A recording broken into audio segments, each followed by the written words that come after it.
Alright, you beautiful peoples of the internet, me Glyn here, Cheapskate Gaming News Tech Reviews, and today we've got a little review of Death's Door.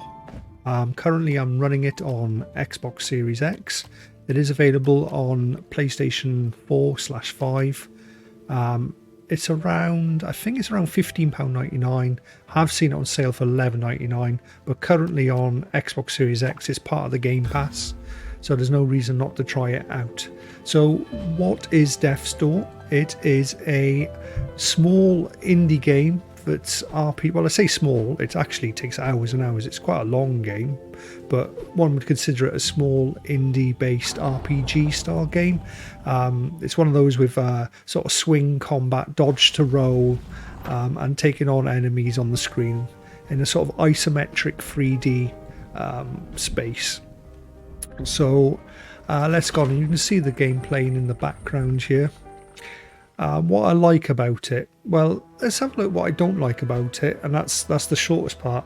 There's nothing I don't like about this game. It's beautifully put together, presented. It's got little twists of comedy in there. There's not much of a narrative or spoken narrative in it, but there is little bits of lore which you find in books and pieces and when people speak to you.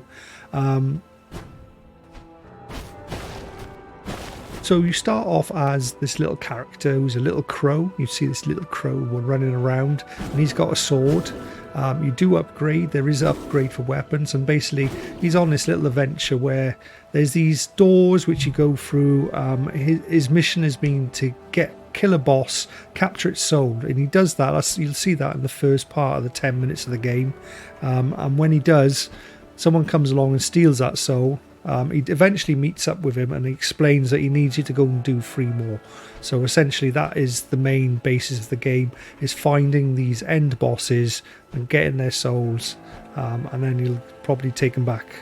I don't want to spoil it too much, but that's essentially what it is. So the game is split up into, you've got a main world hub where there's not much going on there other than it allows you to travel backwards and forwards to different parts of the map.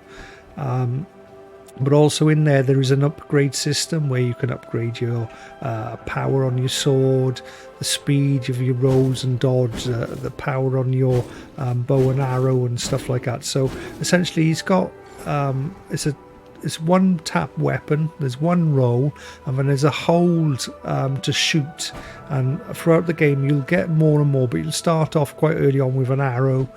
You'll get a fireball and a bomb, and these also help you progress through the game in general, because there's a lot of hidden secrets in there, and they just help you to open up the map. So in comparison to something like Dark Souls, there is this little feature where, which I quite like in games, where when you get so far in a level, you'll open up a gate or open up a door, which means that if you have to traverse that level again, it'll be much quicker, because you can now, instead of going through 6 or 7 different rooms, you can now just go through that doorway that was not open before, and you're back to where you started, so you can get through levels quite quick. And the other thing I have to say I love about this game, it doesn't punish you for dying. Although it's called Death's Door, and I thought, oh, is this going to be another one of those roguelike games, or like Dark Souls where it punishes you when you die, you lose your souls, and kind of gets a little bit frustrating. Well, no, it doesn't. This is what I really like about the game. They've balanced that part of it beautifully. It's tricky, and there is some challenging parts to the combat, but it never feels like you're ever getting too punished. And because you can then go straight back into the game where you left off, you never feel like you're having to go through too much of a rigmarole to get back to where you were, and it never upsets you when you die, other than, oh, I need to try harder next time. So even the hardest bosses took me less than sort of 10 goes, and that's including learning their routines and that, you know. Better players might get them within 3 or 4 times, or worse players maybe 15-20 times, but you'll never feel like you'll never be able to get past a part or a boss or a sequence in the game. The more you play it, the further you will go out throughout the game. So that's what I really enjoyed about it. Graphics, they have that sort of simple but functional, nice graphics. I kind of like it. It really does suit this game beautifully. And there's plenty of diversity in amongst the different levels that you go to. There's a mountaintop level, there's a swamp level, there's like this witch's mansion where you start off in the gardens, go into the mansions. There's all sort of dungeons and that type of thing as well in there, and there's loads of hidden secrets. At first glance you won't notice them, but as you go further and further through the game, you think, oh, hold on, let me just check this bit, or I can now blast that wall apart, let's check what's behind it. So you can always revisit old maps that you've been to, and find little secrets and basically extra souls, which will then help you upgrade your character to get you further into the game. So the graphics, I love them, really good. Sound is on par. They have these little ditty tunes that play, and each level or each different location has a different tune, and they're perfect in a way because they're not overpowering you. They don't really get on your nerves because you're never in a level for too long, but they just kind of loop round, and they're just nice little ditties, nice little tunes. So music, I really enjoyed the music. Gameplay, it's one of these games where the gameplay evolves as you go further on. So although most of the time it's just a roll and an attack, but as you get new weapons and you get new like arrows and fireballs, it kind of mixes it up a bit as well. And then there's plenty of different enemy types in there, which I really enjoyed. Like some, when you kill them, they'll shoot a ball at you, which you'll have to deflect. You'll either dodge, roll out the way, or hit it with your sword to get out the way, to knock it out the way. Or there's other enemies that if you get too close and hit them, they'll explode, so you need to use a ranged attack on them.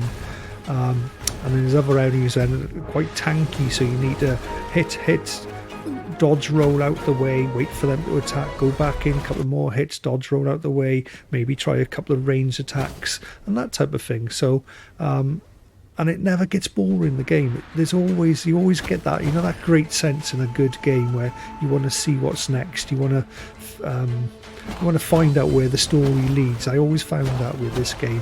And as far as indie games go, it's nigh on perfect. It's nearly a perfect indie game. So far this year, this has been my favourite game I've played.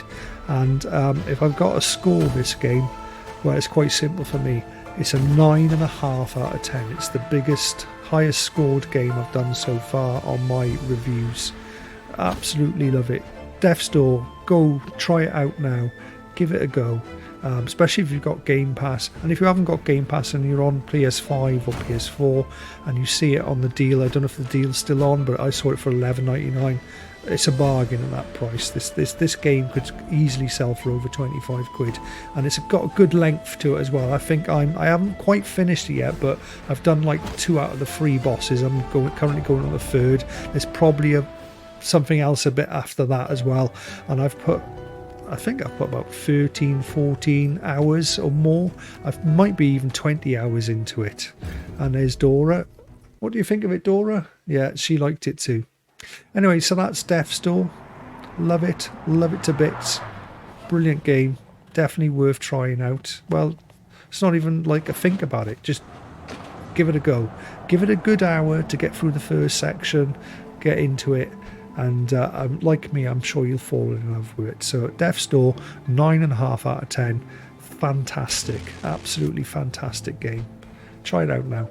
So this has been Glyn, Cheapskate Gaming News Tech Reviews, and I'll see you on the next one. Bye now.